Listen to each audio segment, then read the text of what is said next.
할렐루야. 수요일에 오신 모든 분들을 주님 이름으로 환영하고 축복합니다. 이 시간 먼저 사도신경으로 우리의 신앙을 고백하겠습니다.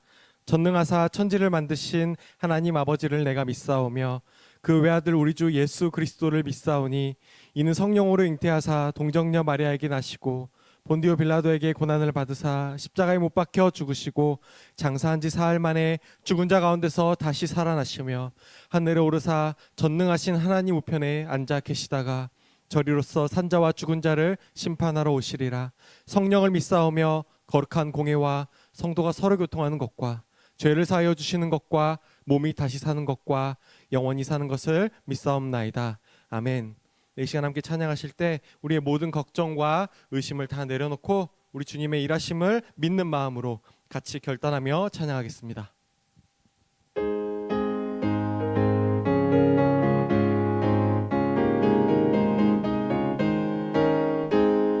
이 눈에 묻힌 거 아니 배어도 믿음만을 가지고서 늘 걸으면 이 귀에 아무 소리 아니 들려도 하나님의 약속 위에 서리라. 걸어가세 믿음 위에 서서 나가세 나가세 의심 버리고 걸어가세 믿음 위에 서서 눈과 귀에 아무 증거 없어도 이 눈이 보기에는 어떠하든지 이미 얻은 증거대로 늘 믿으며 이 맘에 의심 없이 살아갈 때에 우리 소원 주 안에서 이루리. 걸어가세 믿음 위에 서서 나가세 나가세 의심 버리고 걸어가세 믿음 위에 서서 눈과 귀에 아무 증거 없어도 주님의 거룩함을 두고 맹세한 주 하나님 아버지는 참 미쁘다. 그 귀한 모든 약속 믿는 자에게 능치 못할 무슨 일이 있을까.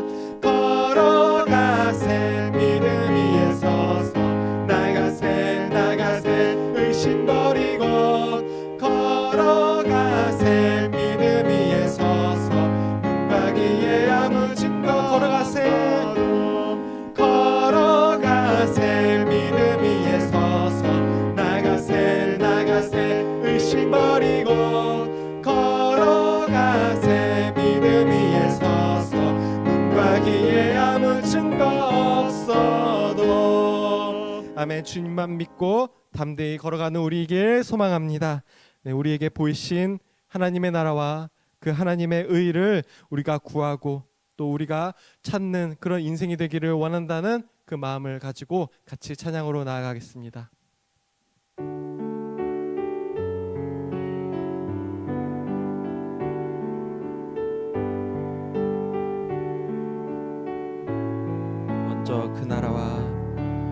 먼저 그 나라와 의를 구하라.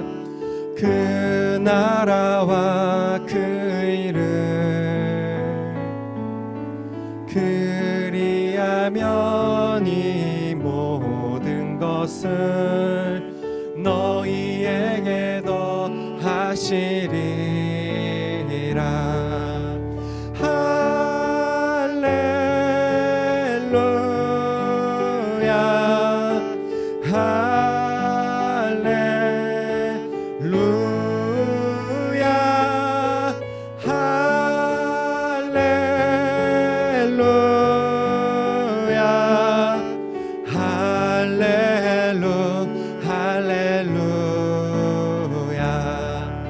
사람이 떡으로만 살 것 아니요 하나님 말씀으로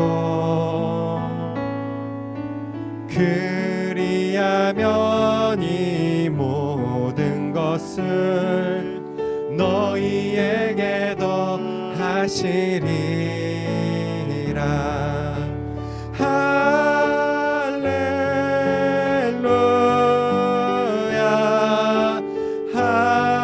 할렐루야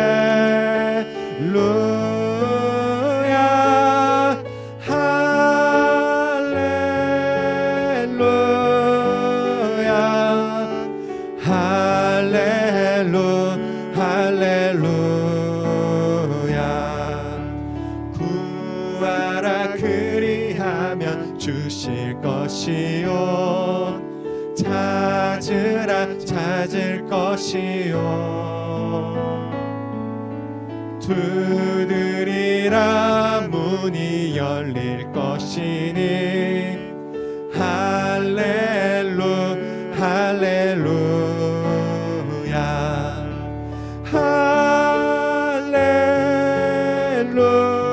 할렐루야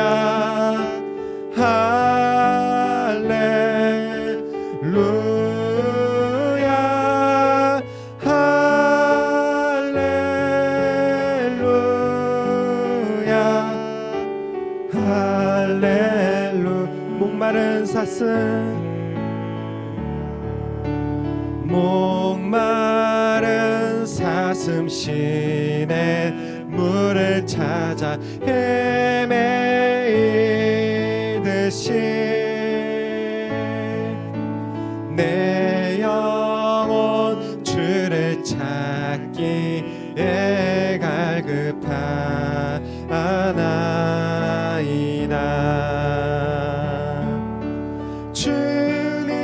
주님만이 나의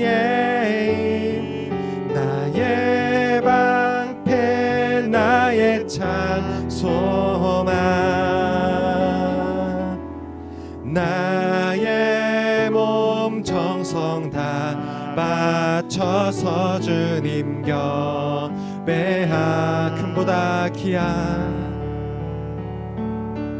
금보다 귀한 나의 주님 내게 만족 주신 주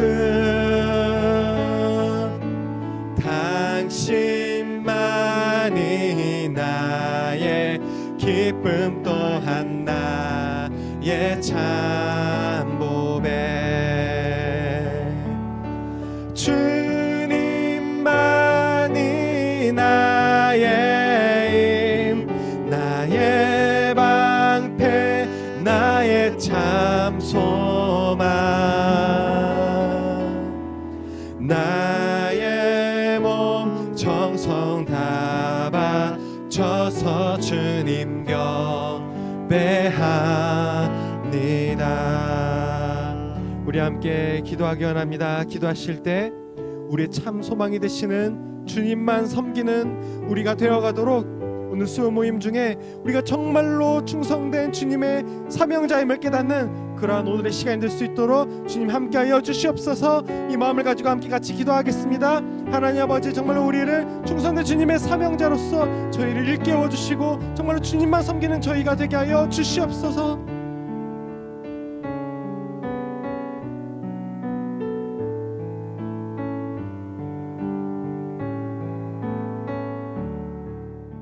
하나님 감사합니다. 오늘 이 저녁에도 저를 불러주셔서 이렇게 하는 전에 나와 함께 말씀 보고 기도하고 찬양할 수 있게 허락하여 주심을 감사드립니다. 오늘 이 시간을 통해서 우리 각 사람을 향한 하나님의 귀한 또 계획과 음성과 또 위로를 맛볼 수 있는 시간들 되게 도와주시고 또 이 시간을 통해서 우리 각 사람을 향한 하나님의 크신 뜻을 발견할 수 있는 시간들 될 수 있도록 하나님 붙잡아 주시옵소서. 아버지 계속해서 우리가 마가복음에 대해서 배우게 됩니다. 특별히 오늘은 세례 요한의 죽음에 대해서 배우게 됩니다. 정말 하나님 앞에서 귀히 쓰임 받았던 정말 세례 요한이 마지막 순간까지 어떤 삶을 살았는지 돌아보게 도와주시고 이를 우리도 표대로 삼아 세례 요한처럼 마지막까지 하나님 앞에 쓰임 받을 수 있는 사람이 될 수 있도록 하나님 붙잡아 주시옵소서. 하나님께서 오늘도 함께할 줄 믿사오며 모든 말씀 예수님의 이름으로 기도드립니다. 아멘. 예, 우리가 계속해서 하는 목사님 다락방 교재 마가복음을 가지고 진행하고 있죠. 오늘은 마가복음 1, 20과 세례 요한의 죽음이란 제목을 가지고 마가복음 6장 14절부터 29절까지 말씀을 좀 살펴봤으면 좋겠습니다. 우리 먼저 마음의 문을 열며 같이 한번 읽어볼까요? 세례 요한은 여자가 낳은 자 중에 가장 위대한 사람이라고 예수님이 칭찬했던 인물이었다. 그는 구약 시대의 마지막 선지자인 동시에 신약 시대의 개막을 알리는 메시아의 전령이었다. 예수는 흥하여야 하고 자기는 쇠하여야 하는 것이 그의 철학이었다. 그런데 이 시간 우리는 그의 위대했던 생이 종지부를 찍는 것을 보게 된다. 그가 해야 할 일이 다 끝난 것이다. 하나님의 손에 그처럼 위대하게 쓰임받던 인물이었음에도 불구하고 그 죽음이 너무나 초라함을 본다. 왜 하나님은 자기의 충성된 종들을 엘리야처럼 찬란한 불수레에 실어 가시지 않으셨을까? 사실 예수님의 길을 열어주기 위해 잠깐 와서 외친 광야의 소리에 지나지 않는 그가 죽는 자리에서 반드시 특별한 대우를 받아야 할 이유가 없을지도 모른다. 예, 오늘 뭐에 대해서 배우죠? 세례 요한에 대해서 배웁니다. 세례 요한은 그 지위가 매우 특별한 지위에 있는 사람이에요. 왜냐하면 구약 시대와 신약 시대를 연결하는 사람이에요. 그래서 구약 시대의 입장에서 보면 마지막 선지자고, 신약 시대의 입장에서 보면 예수님의 오시기 직전에 활동했던 전령이라는 건 뭐냐면 예전에 뭐 왕이 행차를 한 거다 그러면 왕 앞에 가서 그렇죠. 왕이 납십니다. 왕이 납십니다. 외치는 사람이 있어요. 그런 사람이라는 거죠. 메시아가 오기 전에, 왕이 오시기 전에 바로 직전에서 왕이 오심을 외쳤던, 소식을 전했던 사람이 세례 요한이에요. 그런데 오늘은 뭐에 대해서 배우냐면 세례 요한의 죽음에 대해서 배우게 돼요. 이 세례 요한의 죽음을 통해서 우리가 배울 수 있는 점 무엇인지, 우리가 본받아야 할 점 무엇인지에 대해 좀 나누고 이야기를 좀 나눠봤으면 좋겠습니다. 우리 먼저 1번 문제 같이 한번 읽어볼까요? 예수님과 파송받은 12제자들을 통해 놀라운 이적 기사들이 많이 일어났다. 그 소문이 헤롯 왕에게 전해지자 그는 무엇이라고 하였는가? 예, 이에 예수님의 이름이 드러난지라라고 되어 있죠. 그러니까 예수님의 이름이 드러났던 건 뭐예요? 예수님의 이름이 계속해서 전파된 거예요. 예수님이 사역을 하셨잖아요. 그래서 예수님의 사역에 대한 소식이 전해졌고, 또 우리가 배웠던 것처럼 예수님이 전도 여행을 보냈어요. 제자들. 이 전도 여행을 보낸 제자들이 사방에서 예수님의 이름에 대해 전했습니다. 그 결과 사방에 예수님의 이름이 많이 전파된 거예요. 그런데 재밌는 것은 이 이야기를 들은 헤롯 왕의 반응이에요. 헤롯 왕이 예수님이 뭐 활동하시는 이야기를 딱 듣고 나서 뭐라고 그랬냐면, 이는 세례 요한이 죽은 자 가운데서 살아나셨다라고 표현했습니다. 그러니까 여기서 알 수 있는 정보는 뭐예요? 세례 요한이 죽었다는 거예요. 그런데 헤롯 왕은 세례 요한이 다시 살아났다고 생각을 한 거예요. 그럼 왜 이런 생각을 했냐는 거예요. 이 부분에 대해서 우리가 오늘 이렇게 배우게 되는 거죠. 근데 여기서 우리가 한 가지 알아둘 게 뭐냐면 헤롯 왕의 정체예요. 정체? 헤롯 왕이 어떤 사람인지예요. 원래 성경에 보면 헤롯 대왕이 나옵니다. 헤롯 대왕은 누구냐면 로마가 각 나라를 정복을 했잖아요. 그 당시에도 이스라엘도 로마의 지배를 받고 있었어요. 그런데 로마가 직접 통치를 하지 않았어요. 그 현지인 중에 왕을 세워서 그 사람으로 하여금 대리 통치를 하게 한 거죠. 그래서 이 헤롯 대왕은 유대인이에요. 일종의 유대인이에요. 동시에 그런데 로마의 충성을 맹세한 사람이에요. 그래서 그 권위를 위임받아서 다스리는 거예요. 그런데 헤롯 대왕이 했던 일 중에 하나가 뭐였어요?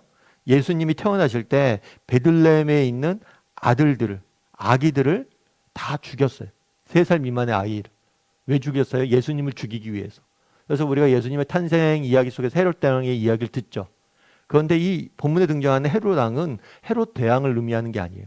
헤롯 왕이 죽은 다음에 헤롯 대왕이 다스리던 이스라엘 땅을 4등분했어요.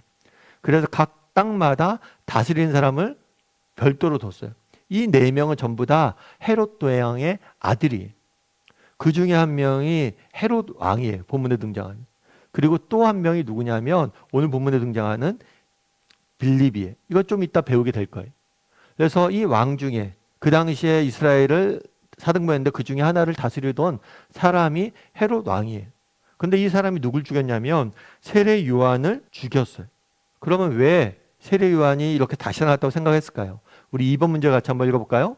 헤롯이 요한을 투옥한 이유는 무엇인가? 그럼에도 불구하고 요한은 어떻게 자기의 사명에 충성을 다했는가? 헤롯 왕이 자기가 예수님 소식을 듣고 야 세례 요한이 다시 살아났나 보다 이렇게 생각을 했어요. 그러면서 이제 성경은 다시 과거에 어떤 일이 있었는지 왜 그런 생각을 하게 됐는지에 대해서 설명하는 거예요. 전에 헤롯이 뭐라 하냐면 자기 동생 빌립의 아내 헤로디아에게 장가를 갔다라고 이야기합니다. 앞서 이야기했던 것처럼 이 땅을 4등분했어요. 그래서 하나는 헤롯이 다스리고 하나는 빌립이 다스렸어요. 그런데 빌립에게는 누가 있었냐면 아내 헤로디아가 있었어요. 그런데 이 아내는 누구냐면 빌립의 조카예요. 빌립의 조카인데 아내로 맞이한 거예요. 따라서 헤로디아는 헤롯의 조카이기도 해요.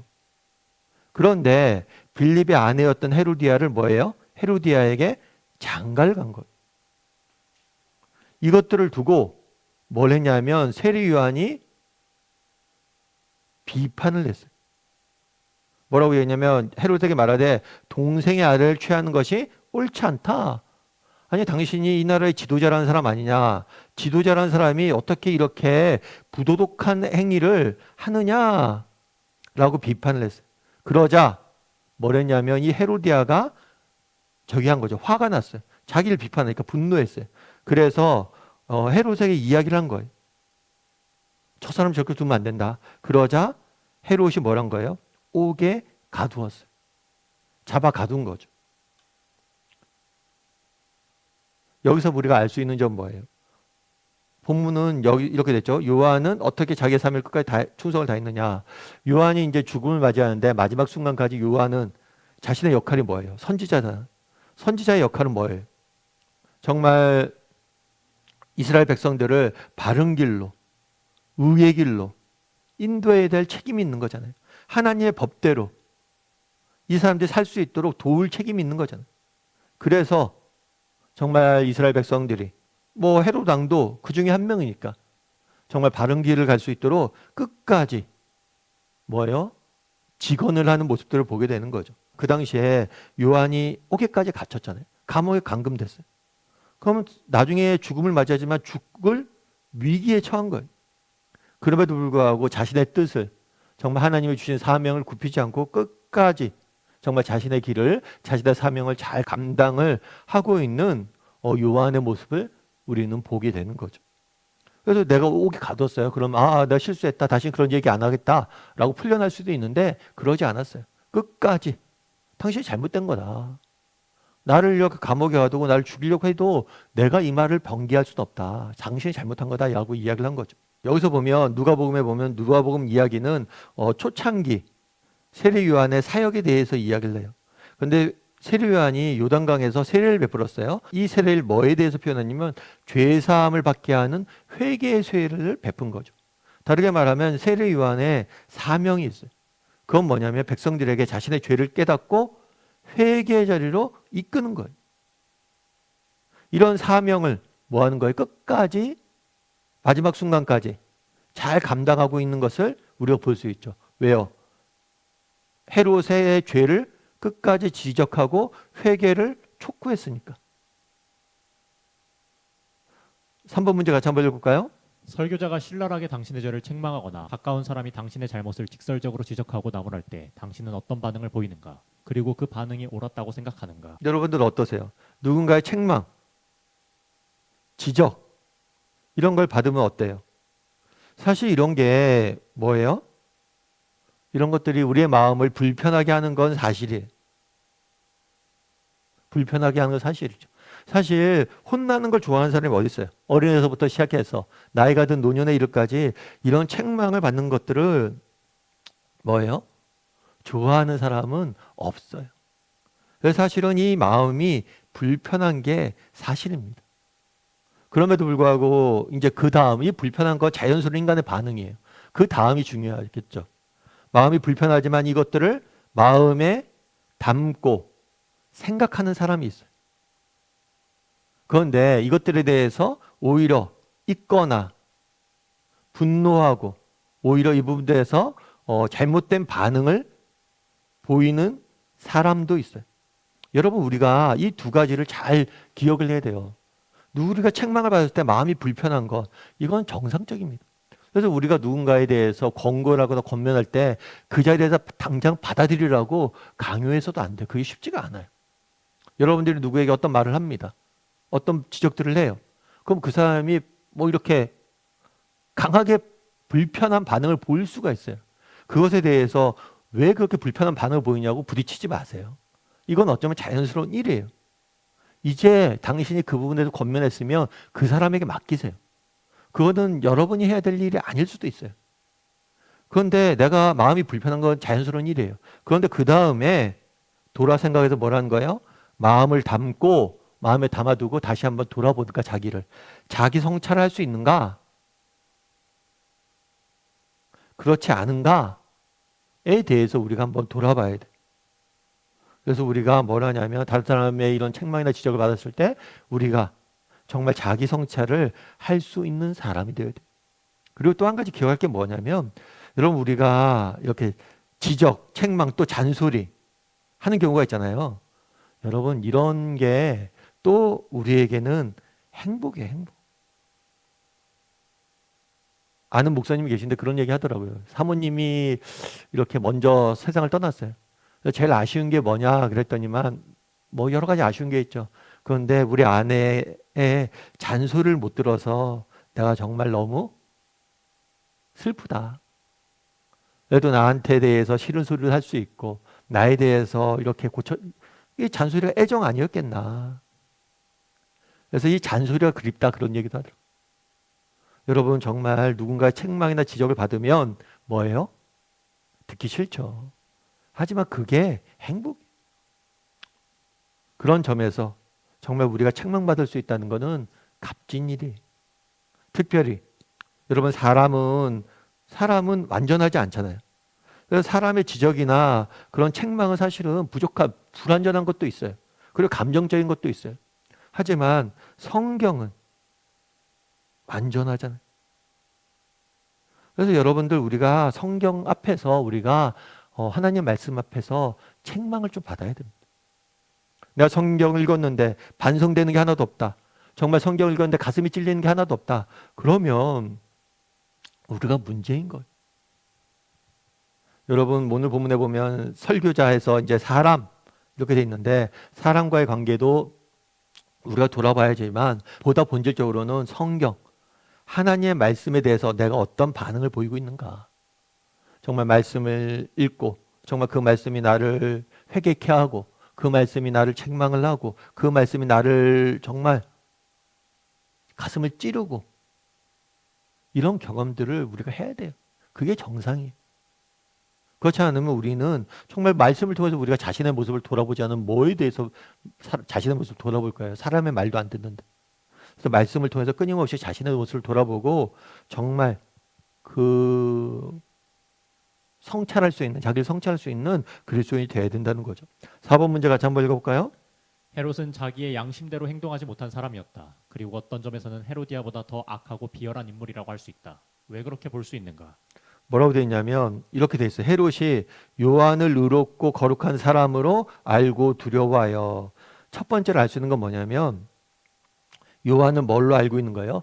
의롭고 거룩한 사람이다. 요한이 의인이다. 그래서 어쩌면 요한이 갖고 있었던 세례 요한이 갖고 있었던 구속사적 지위, 그러니까 정말 하나님의 사람으로서 선지자로서 인정하지는 않았던 것 같아요. 여러분 정말 진심으로 선지자로서 인정하고 하나님의 대언자로서 인정한다면 그 말씀에 순종해야 되잖아요. 권위에 굴복해야 되잖아요. 그래서 정말 하나님의 사람으로서 온전히 하나님에 대한 믿음도 없었겠죠. 하나님의 사람으로서 온전히 인정도 못했던 것 같아요. 다만 의인이다. 아, 저 사람은 옳은 사람이다. 의인이다. 이런 생각은 있었던 것 같아요. 이것들을 알았던 거죠. 그리고 또 뭐 했어요? 두려워했어요. 두려워했는데 이 두려워하다는 거는 앞서 얘기했던 것처럼 정말 하나님에 대한 믿음이 있어서 하나님의 말씀대로 살고자 하고 말씀에 귀 기울이고 하나님의 사람으로서 선지자로서 인정했다기보다는 막연한 두려움이었던 것 같아요. 막연한 두려움이 있잖아요. 뭐 이렇게 그런 것도 있잖아요. 믿지 않는 사람들도 뭐 믿는 종교인들이나 이런 사람들 괜히 괴롭히면 신의 자신을 벌할지도 모른다 라는 막연한, 아, 저 사람은 종교인이고 거룩한 사람이고 따라서 저런 사람을 내가 괴롭히면 벌 받을지도 모른다는 그런 두려움들이 있었던 것 같아요. 정말 참된 믿음이 아니라 그런 막연한 두려움이 있었던 것 같아요. 그래서 두려워하여 뭘 했어요? 보호했어요. 괜히 내가 저 사람 죽이거나 저 사람이 잘못되면 내가 벌을 받을까 봐 두려워서 보호하고 있었던 것. 그리고 또한 그의 말을 들을 때 뭐예요? 크게 번민도 했어요. 죄를 지적했잖아요. 죄를 지적하니까 번민했던 건 뭐예요? 자신의 잘못을 알았던 거예요. 아, 이렇게 살면 안 되는데 라고 자신에 대해서 정말 자신의 잘못을 어느 정도 인정했던 것 같아요. 반성이 됐던 것 같아요. 그럼에도 불구하고 뭐예요? 그를 결국엔 뭐 한 거예요? 죽이게 된 거예요. 그러니까 이게 되게 모호한 게 그런 거잖아요. 몰라서 누군가를 핍박하고 죽일 수 있어요. 그런데 알았어요. 인정했어요. 고민도 돼요. 그런데도 불구하고 뭐예요? 죽인 걸. 그거 왜 그랬냐는 거 왜? 결국에는 왜 그랬어요? 다른 욕심이 있는 거죠. 야, 이거 하면 안 되는데? 그런데도 불구하고 다른 욕심. 어떤 욕심이에요? 헤로디아와 결혼해서 그건 자신의 정치적인 혹은 자신의 그런 육체적인 그런 욕망들을 채우고 싶은 육신의 욕망을 채우고 싶은 갈망이 너무나 컸던 거죠. 그게 더 컸던 거예요. 그런 면에서 어쩌면 더 악한 면이 있을 수 있는 거죠. 알아요. 아는데 육신의 욕심에 이끌려서 아는데도 행하지 않는 것. 그래서 여러분 예수를 믿는 것, 몰라서 예수님 못 믿는 사람들이 있잖아요. 그런데 아는데도 못 믿는다? 그런 건 더 많은 책망을 받게 되는 거예요. 5번 문제 같이 한번 읽어볼까요? 헤롯에게서 발견할 수 있는 문제점이 당신에게는 없는지 솔직하게 이야기해보라. 네, 한번 이야기를 해보세요. 헤롯에게 발견된 문제점 뭐예요? 아는 것과 행하는 것. 이 사이에 뭐가 있는 거예요? 간극이 있는 거예요. 아는데 행하는 것과 차이가 있는 것. 그럼 왜 이런 차이가 일어날까요? 뭐 세상의 욕심 이런 것 때문에 욕심에 이끌려서 그럴 수도 있고 뭐 여러 가지 이유가 있었겠죠. 세상의 욕심 때문에 그럴 수도 있고 알지만 이것이 행하는 것이 쉽지 않아요. 세상의 유혹도 있고 세상의 핍박도 있고 또 의지의 부족도 있을 수 있고 용기가 부족할 수도 있고 그래서 우리가 못할 수도 있는 거예요. 그래서 여러분들 각자 이유가 있을 거예요. 나는 아는 것과 행하는 것을 첫 번째 뭘 점검하냐면 나는 아는 것과 행하는 것의 간극이 여러분 우리의 아는 것과 행하는 것 사이에 있잖아요. 간극이 누구나 있어요. 목사인 저도 있어요. 제가 뭐 성자는 아니잖아요. 제가 성경을 통해서 배우고 아는 것 그리고 실제로 제가 사는 것 차이가 있습니다. 여러분 누구나 차이가 있어요. 차이가 없다고 그러면 조심해야 돼요. 왜냐하면 이제 완전히 예수님을 닮았기 때문에 하나님 부르실 때가 된 거예요. 여러분 차이가 있을 수밖에 없어요. 인간. 중요한 건 뭐냐면 이 차이를 내가 얼마나 줄이려고 노력하느냐 이 부분에 있죠. 그럼 이 차이를 어떻게 하면 줄일 수 있을까요? 여러 가지 여러분들이 이야기를 나눠보세요. 나는 아는 것과 행동하는 것 차이가 있다. 그러면 구체적으로 어떤 것에 차이가 있는지 한번 이야기를 좀 나눠보세요. 나는 이런 차이가 좀 있습니다. 라고. 그리고 그런 것들을 어떻게 고칠 수 있을지 한번 이야기를 나눠보세요. 그런데 이 차이를 좁히는 중요한 방법 중에 하나가 뭐냐면 하나님이 주신 것들 중에 하나가 뭐냐면 공동체예요. 공동체. 다르게 말하면 책임관계예요. 책임관계. 대표적인 예가 다락방이에요. 여러분들이 다락방에서 나와서 이야기를 하는 거 오늘도 얘기하는 거죠. 저는 참 이렇게 아는데 잘 안 되는 것. 이런 문제가 있습니다. 라고 이야기를 해요. 그럼 우리가 서로에 대해서 뭐 해줄 수 있어요? 기도해 줄 수 있잖아요. 서로에 대해서 기도해 줄 수도 있고 그 문제를 가지고 그리고 서로 격려해 줄 수도 있고 위로해 줄 수도 있고 아니 나도 그래 나도 잘 안 돼. 근데 우리 함께 해보자. 이걸 책임관계라고 그러는 이 공동체가 있다면 뭘 할 수 있어요? 이것들을 이겨낼 수가 있는 거예요. 그래서 여러분들이 정말 이것들 그래서 다락방에서 이런 이야기를 나누는 거예요. 그래서 나는 아는 것과 행하는 것에 차이가 있는가? 그러면 어떤 차이가 있고 어떤 문제들이 있는가? 그것들을 서로 이야기를 나누고 함께 기도함으로 좁혀갔으면 좋겠어요. 6번 문제도 같이 한번 읽어볼까요? 헤롯은 세례 요한을 없애기 위해 헤로디아가 꾸민 술책에 말려들게 되었다. 그 술책은 무엇이었나? 자 보세요. 헤롯은 번민하고 있었어요. 그런데 이 번민하고 있는 헤롯을 스로 하여금 세례 요한을 죽이게 하도록 헤로디아가 술책을 꾸몄어요. 여기서 동일하게 공동체의 소중함을 느끼게 되는 거예요. 여러분 보세요. 번민하고 있어요. 그럼 악한 사람이 있으면 악한 사람이 유혹을 하잖아요. 넘어가게 돼 있어요. 근데 주변에 선한 사람들이 있고 헤롯에게 누군가가 권면을 하고 도움을 줬다면 항상 세례 요한이 얘기했는데 안 들었으니까 할 말은 없긴 하죠. 헤롯은. 그런데 그만큼 중요해요. 내 주변에 번민하고 있는데 헤로디아는 존재 때문에 결국에는 잘못인 줄 알면서도 행하게 되잖아요. 그럼 헤로디아는 어떤 술책을 꾸몄어요? 마침 좋은 날이 왔으니 헤롯이 자기 생일을 맞이했어요. 생일을 맞이해서 잔치를 벌였어요. 잔치를 벌였는데 정치, 유력자들, 정치적으로 힘이 있는 사람들, 그 지방에서 어느 정도 영향력 있는 사람들 다 모아놨어요. 그리고 생일 잔치를 벌였어요. 그때 뭘 했어요? 헤로디아의 딸이 춤을 췄어요. 이걸 보고 사람들이 다 좋아하는 거예요. 그러자 뭐라고 이야기하냐면 헤로디아의 딸이에요. 그러니까 헤롯과 헤로디아에서 난 딸이 아니에요. 그런데 헤로디아의 딸이 들어와 춤을 추며 헤롯과 그와 함께한 사람들이 뭐 했다고 그래서 기뻐했어요. 그러자 왕이 소녀에게 뭐라고 얘기했어요? 내가 원하는 것을 내게 구하라. 그럼 내가 줄 것이다. 그리고 무엇이든지 내가 구하면 이 나라의 절반까지도 주리라. 그러니까 헤롯은 굉장히 뭐 술을 먹어서 그런지 몰라도 되게 경솔한 사람이에요. 경솔한 사람. 그리고 또 무책임한 사람이에요.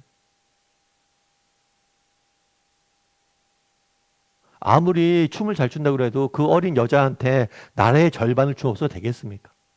그리고 또 자기가 나라의 절반을 줄 권한이 있어요? 권한이 없어요. 그러니까 막 그냥 흥분해서 그냥 쉽게 얘기하는 거예요. 자기의 권한도 없는 이야기를 마치 자기의 힘을 과시하듯이 자랑하듯이 이야기를 한 거예요. 그러자 어떤 일이 있었을까요?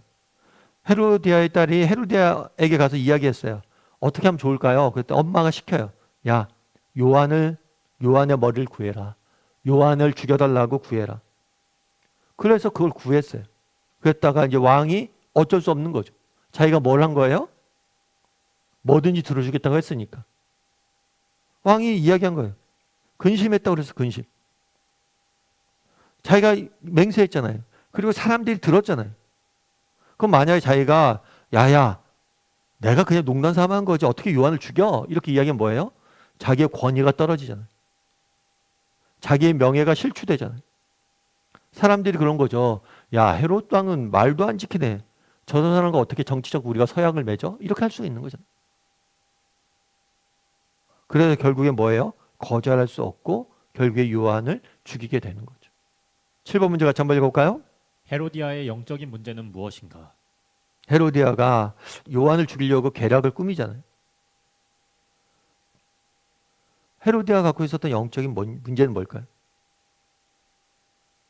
사실 똑같은 거죠. 뭐 선지자의 말을 들었어요. 요한의 말을 들었어요. 그런데 뭐예요? 이 말을 듣고 회개하기는커녕 뭐예요? 분노해서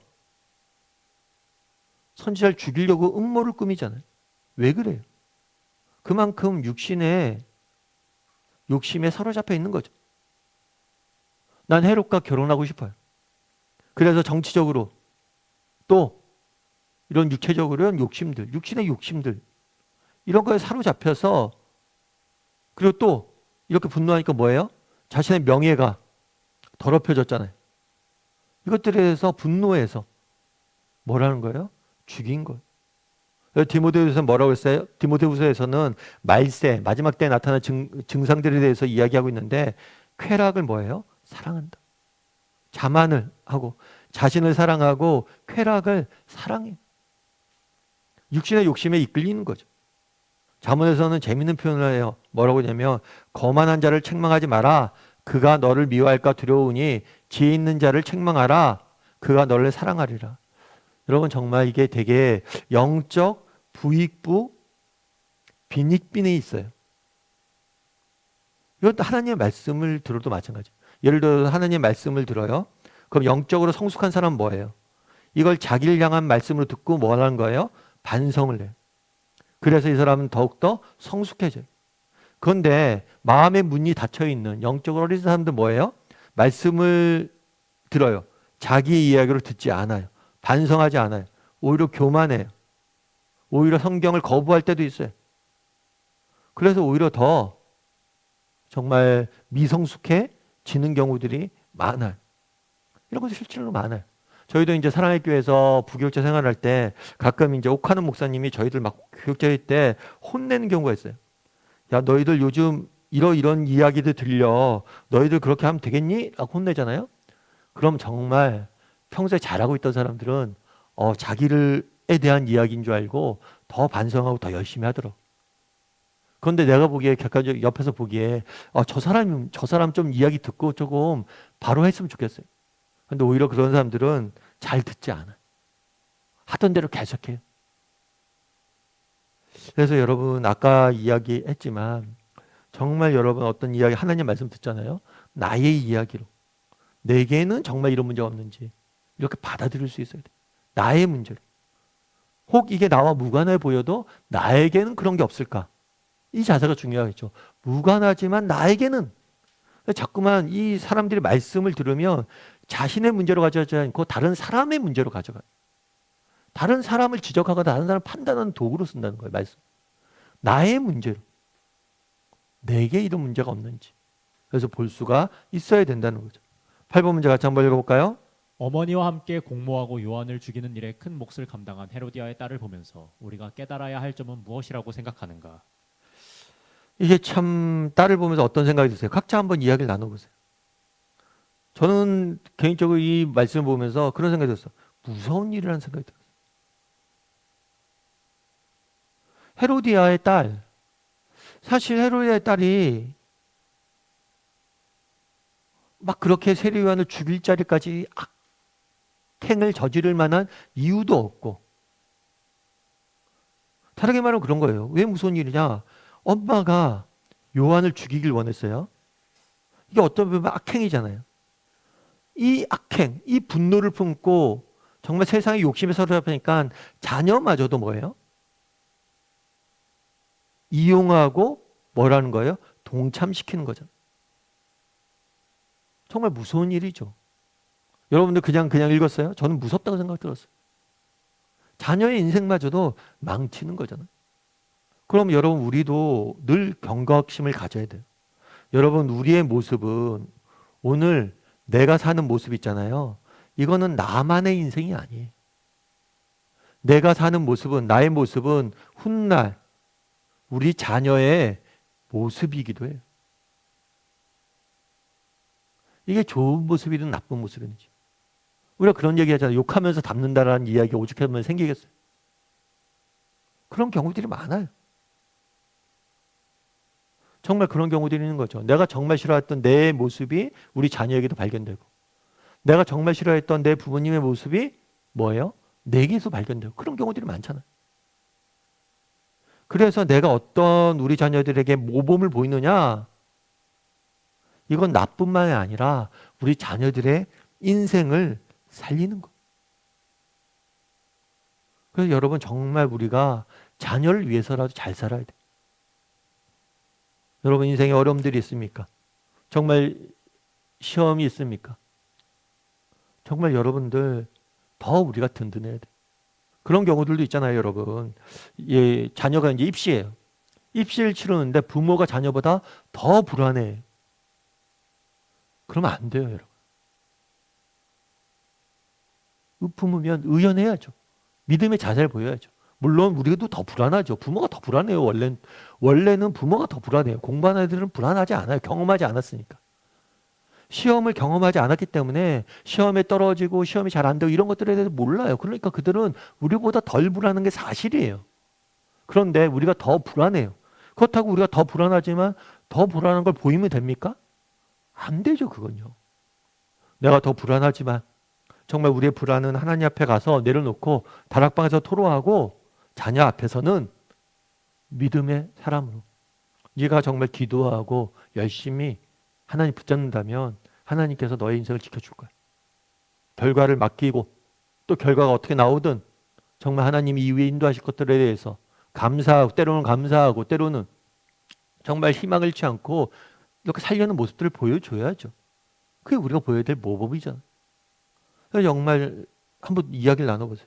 우리는 정말 모범을 보이고 있는가? 이게 너무 무서운 일이잖아요. 9번 문제 같이 한번 읽어볼까요? 헤롯처럼 양심에 어긋난 행동을 하면 매우 불행한 사람이 된다. 14, 16절을 가지고 그가 시달렸을 고통에 대해 말해보라. 보세요. 이게 아까도 처음에 소대에 나왔던 말씀이죠. 예수님의 이름을 들었어요. 그런데 예수님의 이름을 듣자마자 누가 생각났어요? 세례 요한이 생각났어요. 왜 세례 요한이 생각났을까요? 세례 요한을 죽은 다음에 뭐가 계속해서 죄책감과 두려움이, 정말 자기는 벌 받을지 모른다, 이런 두려움이 뭐예요? 사로잡혀 있었던 거예요. 그러니까 이미 그 사람은 뭘 한 거예요? 두려움에 정말 사로잡혀 살았던 거예요. 여러분, 이 두려움이란 게 얼마나 무서운 것인지 알아야 돼요. 욥기에서 뭐라고 해요? 두려움이 물같이 그에게 닥칠 것이요 폭풍이 밤을 그에게서 뺏어갈 것이다. 폭풍이 밤을 뺏어가는 건 뭐예요? 잠을 못 잔다. 두려움 때문에. 여러분, 그만큼 죄가 무서운 거고 정말 악이 무서운 거예요. 왜요? 이런 것은 결국에 죄책감과 우리가 두려움에 사로잡히잖아요.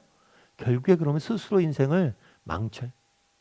제가 최근에 이제 어떤 영화를 봤는데, 이 영화가 넷플릭스에서 나왔더라고요. 그래갖고 이렇게 봤는데 실화를 바탕으로 한 영화예요.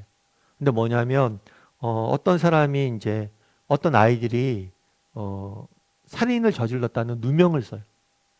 누명을 쓰고 15년인가 감옥생 10몇 년인가 17년인가 이제 감옥 생활을 하고 나와서 근데 다시 이제 재심 청구를 한 거예요. 우리가 누명을 쓴 거다. 우리는 살인하지 않았다. 그래서 나중에 어떻게 되냐면 진짜 살인자가 나타나서 법원에서 증언함으로 인해서 그 사람들이, 그 아이들이 무죄임을 밝히게 되는 거죠. 그런데 이제 공소시효가 지났기 때문에 진범은 처벌을 받지 않아요. 근데 진범이 자기가 그런 대사 중에 그런 게 있어요. 어떤 게 있냐면 자기는 그 17년 동안 너무나 많은 두려움과 죄책감에 살았다고. 그걸 숨기느라고 너무나 두려움 가운데 살았다고. 이게 내가 받은 벌이라고. 그래서 이제 자기 그 진짜 범죄한 법인과 이렇게 공범했던 사람이 있어요. 공범했던 사람은 결국 자살을 해요. 죄책감 때문에. 여러분, 그만큼 이것이 무서운 일이에요. 이 죄책감과 두려움이란 게 우리의 인생을 파괴하는 거예요. 그래서 여러분들, 우리가 또 뭘 해야 돼요? 우리가 정말 죄를 짓지 말아야 돼요. 무서워할 줄 알아야 돼요. 죄의 무서움을 알아야 돼요. 대신에 우린 믿는 사람이잖아요. 이런 죄책감과 두려움이 있습니까? 하나님 앞에 가져 나오세요. 하나님 앞에 가져 나오세요. 그러면 하나님께서 여러분의 마음을 만지시고 여러분을 이것으로부터 자유롭게 할 거예요. 그렇다고 여러분 그런 건 아니에요. 죄를 짓고 용서해서 두려움에부터 자유로워진다, 이런 개념은 아니에요. 하나님 앞에 가져 나가면 정말 하나님께서 이 두려움들을 제해주고 반드시 이것들을 바로잡을 길들을 또한 알려줄 거예요. 회개할 기회들을 주실 거예요. 자신의 잘못들을 고치고 바로잡을 수 있는 기회들을 주실 거예요. 그래서 여러분들이 정말 이 죄가 가져오는 이 죄책감, 두려움들에 대해서 여러분들이 알아야 돼요. 이것도 무서워할 줄 알아야 돼요. 뿐만 아니라 정말 내게 이런 것들이 있습니까? 하나님 앞에 가져가세요. 그럼 여러분들 하나님께서 이 두려움부터 자유함을 주실 거예요. 뿐만 아니라 이런 여러분들이 그동안 잘못했던 것들로부터 바로잡을 수 있는 기회들을 주실 거예요. 그런 믿음을 가지고 또 우리가 살아야 되는 거겠죠. 우리 삶의 열매를 얻음을 같이 한번 읽어볼까요? 비록 초라한 죽음처럼 보일지 모르지만 세례 요한은 마지막 순간까지 자신의 사명을 게을리하지 않고 충성스럽게 감당하고 있음을 보게 된다. 어떤 이들은 현대교회가 쇠퇴하는 이유를 이 사회 속에서 요한과 같은 역할을 감당하지 못하기 때문이라고 말한다. 당신은 이에 대해 어떻게 생각하는가?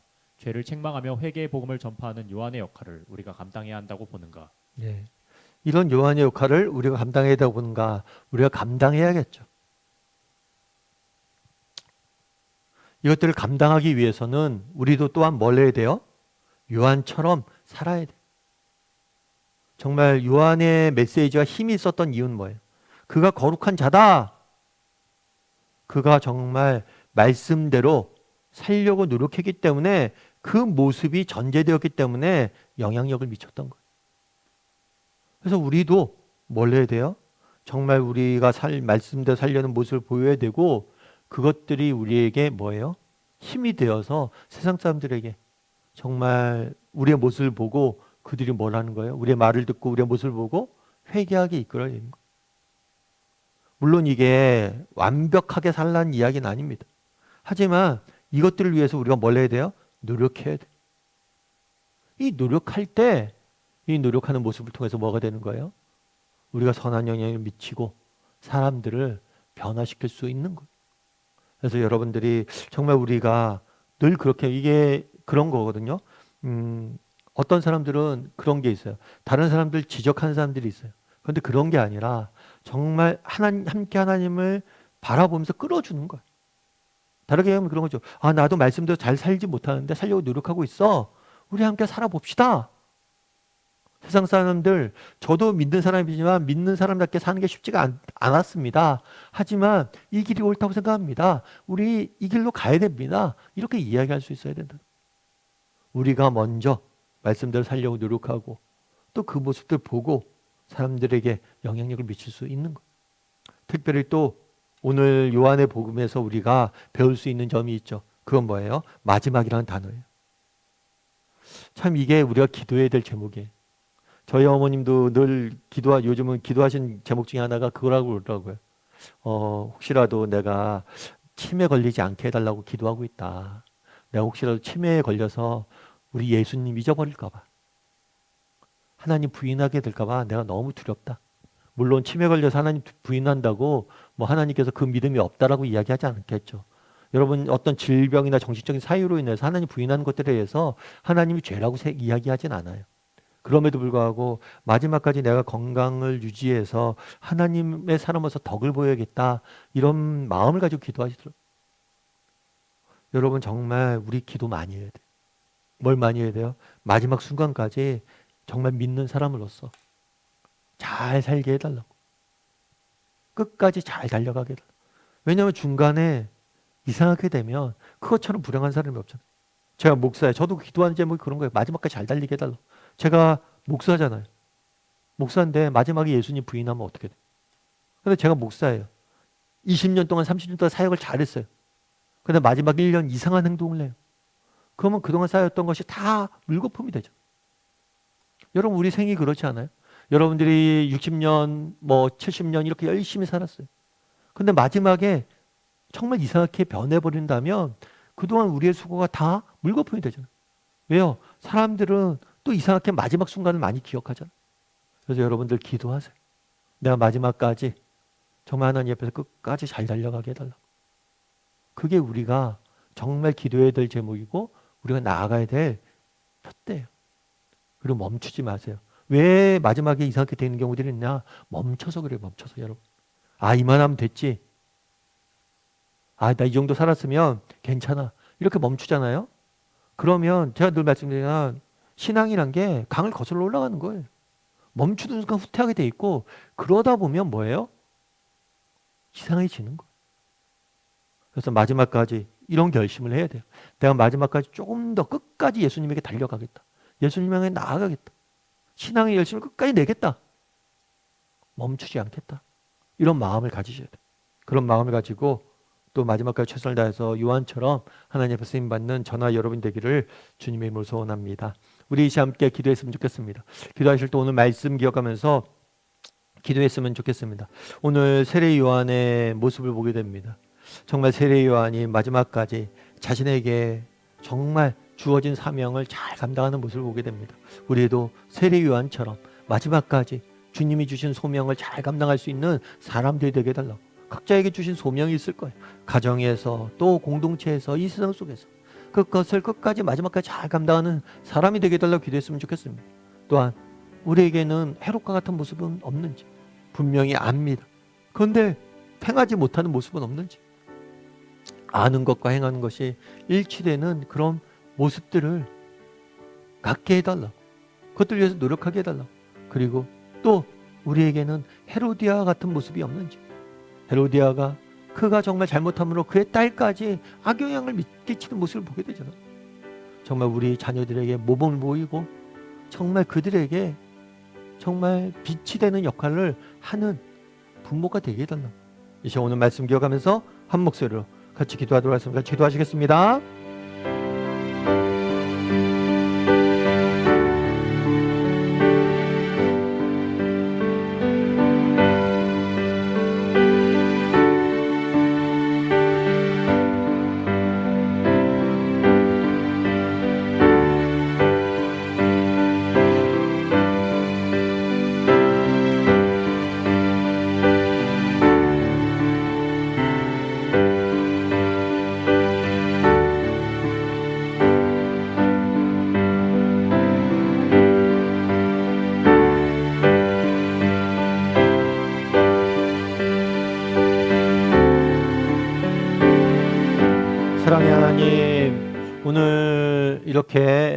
또 저희가 세례 요한의 삶에 대해서 살펴보았습니다.